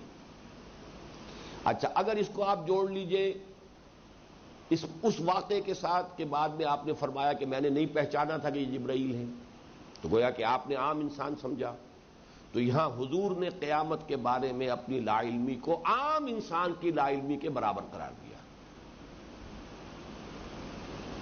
البتہ اگر وہ حصہ سامنے نہ ہو تو ایک امکان ہو سکتا ہے کہ حضرت جبرائیل بھی واقف ہو، حضور بھی واقف ہو، لیکن کسی وجہ سے حضور بتانا نہ چاہتے ہو، اور یہ گویا کہ ایک طرح کا جس کو کہا جائے کہ ایک حکمت بھرا جواب ہے کہ بتانا چاہا نہیں ہے۔ جو پوچھنے والا ہے جتنا کچھ وہ جانتا ہے اتنا ہی وہ جانتا ہے جس سے کہ پوچھا گیا۔ یہ جواب جو ہے لفظاً ذو معنیین ہو سکتا ہے کہ نہ پوچھنے والے کو پتا نہ جس سے پوچھا جا رہا ہے اس کو پتا، یا یہ کہ جتنا کچھ پوچھنے والے کو پتا ہے اتنا ہی جس سے پوچھا جا رہا ہے اس کو پتا ہے۔ یہ دونوں امکانات موجود ہیں لفظاً، ما مسئول عنہا بعلم من السائل، جس سے پوچھا جا رہا ہے۔ حالانکہ یہی جواب تو حضور پہلے بھی دے سکتے تھے، اگر تو حضرت جبرائیل کو پہچانا ہوتا تو یہی جواب دیتے پہلے بھی کہ جبرائیل کیا کر رہے ہو، کیا مذاق کر رہے ہو، مجھ سے کیا سوال کر رہے ہو، تم سب جانتے ہو اسلام کیا ہے، تمہیں معلوم ہے۔ لیکن حضور نے نہیں پہچانا۔ میرے نزدیک روایت کا وہ حصہ جو ہے ان روایات کا جس میں کہ وضاحت کر دی گئی کہ حضور نے فرمایا کہ یہ پہلی مرتبہ ہوا ہے کہ جبرائیل آئے اور میں پہچان نہیں سکا، اور آپ نے اندازہ کیا اس پر جب کہ آپ نے کہا کہ اسے لوٹاؤ، واپس لاؤ، اور جب تلاش کرنے پر کہیں نہیں ملے تو آپ کو خیال آیا او ہو یہ جبرائیل تھے جو اللہ تعالیٰ نے جنہیں خاص طور پر اس لیے بھیجا تھا کہ تمہیں تمہارا دین سکھائیں، دین کے ایک بہت بڑے مسئلے سے واقف کر دیں، جبکہ تم نے خود سوال نہیں کیا۔ اب یہاں جو ہے یہ بات واضح ہو جاتی ہے کہ قیامت کا علم وہ ہے کہ جو اللہ کے سوا کسی کو حاصل نہیں، نہ حضور کو صلی اللہ علیہ وسلم اور نہ ہی حضرت جبرائیل کو علیہ الصلوۃ والسلام۔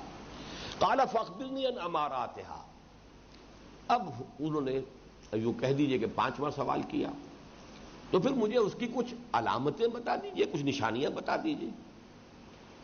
اس میں جو تین نشانیاں آئی ہیں، قال ان تلد الامۃ ربتها، یہاں ربها اگر کہا ہے تو لکھا ہے تو غلط لکھا، ربتها تا اس میں ایڈ کر دیجئے کہ جننے لگے لونڈی اپنی مالکہ کو۔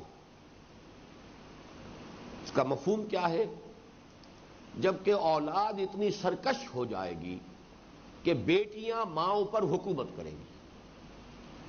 ان تلد الامۃ ربتها، جنا ہے ماں نے بیٹی کو، لیکن بیٹی بن گئی ہے مالکہ ماں کی۔ اس میں اصل بات کیا ہے کہ اتنی سرکش اولاد ہوگی کہ مائیں اپنی بیٹیوں سے ڈریں گی کچھ کہتے ہوئے کہ میں نے اگر کچھ کہہ دیا تو پتہ نہیں یہ پلٹ کر کیا جواب دے دیں۔ جیسے کہ ایک کنیز ڈرتی ہے اپنی مالکہ سے، کچھ بول نہیں سکتی، اسی طریقے سے مائیں جو ہے خائف رہیں گی بیٹیوں سے۔ اب اولاد میں جیسا کہ آپ کو معلوم ہے کہ سرکشی کا کوئی اندیشہ اگر ہو سکتا تھا تو بیٹوں میں ہوتا تھا، بیٹیوں میں سرکشی کا کوئی سوال نہیں۔ گویا کہ انقلاب حال یہ ہو جائے گا، اس درجے ہو جائے گا، اولادیں اتنی سرکش ہو جائیں گی کہ بیٹیاں جو ہیں وہ ماؤں کی حاکمہ بن جائیں گی، ان کی مالکائیں بن جائیں گی، جیسے کہ لونڈیاں ہوتی ہیں، مائیں جو ہیں وہ اپنی بیٹیوں کے ساتھ اس طرح کا رویہ اختیار کرنے پر مجبور ہوں گی جیسے کہ لونڈیاں اپنی مالکاؤں کے ساتھ کرتی ہیں۔ ان تلد الامۃ، اما لونڈی، ربتہا اپنی مالکہ، وان تری الحفاۃ العراۃ العالۃ رعاء الشاء یتطاولون فی البنیان، اور جب تم دیکھو گے کہ وہ رعاء الشاء جو بکریوں کے چرانے والے تھے اور جو مفلوق الحال تھے، ننگے پیر اور ننگے بدن، حفاۃ العراۃ العالۃ نہایت مفلوق الحال، ان کو دیکھو گے یتطاولون فی البنیان کہ وہ عمارتوں کی بلندی میں ایک دوسرے سے مقابلہ کریں گے، طول سے۔ یتطاولون، تطاول باب تفاعل آ گیا، بلندی میں مقابلہ کرنا، تقابل جو ہے باب تفاعل کے اندر تقابل آتا ہے، ایک دوسرے سے مقابلہ کرنا، آگے بڑھنا۔ یتطاولون فی البنیان، عمارتوں کی بلندی کے اندر ایک دوسرے کا مقابلہ کریں گے۔ یہ نقشہ آپ کو اپنی آنکھوں سے نظر آ جائے گا جو آج سے 50 برس پہلے نظر نہیں آ سکتا تھا، ویری ریسنٹ، 50 کیا میں سمجھتا ہوں 30 برس پہلے بھی نظر نہ آ سکتا۔ آپ دبئی میں جا کے دیکھ لیجئے، ابوظہبی میں جا کے دیکھ لیجئے، اب تو مکے کے اندر دیکھ لیجئے، مدینے میں دیکھ لیجئے، عمارتوں کی بلندی۔